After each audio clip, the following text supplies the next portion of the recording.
بسم الله والصلاة والسلام على رسول الله. السلام عليكم. في تحدي رقم 20. المفروض ان هو عايز يعمل فانكشن في الجافا سكريبت بترجع لي provided predicate function، يعني فانكشن شرطية فيها شرط returns true for all elements in a collection. يعني عندي مجموعة من الاوبشنز الموجودة عندي داخل البارامترز بتاعي.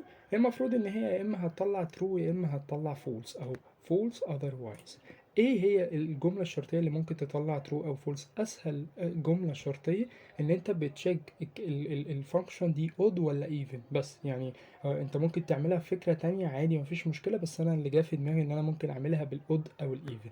طيب عشان حضرتك تعرف هو odd ولا even، فانت عندك الاكس لو عملت مودولس، سوري انا بكتب بالعربي، لو عندك الاكس لو عملت مودولس الاتنين المفروض لو طلعت زيرو فالمفروض ان الكلام ده يطلع even، عكس كده طبعا هيطلع odd. فانت بس هتقول بدل ما يطلع كلمة even يا اما هيطلع true يا اما هيطلع false. فانت محتاج ان انت تمر على كل الحاجات اللي المفروض بتخش لك. فانا ممكن احط one بارامتر فقط، يعني يكون عندي one بارامتر هنا على سبيل المثال y، ويكون البارامتر ده عبارة عن array فيه كذا value، فانا عايز امر داخل الفاليو ده وهتشيك ان هو يطلع لي او يمر على الكل ويطلع لي true او false. فاكر لما استخدمنا في زمان حاجه اسمها every؟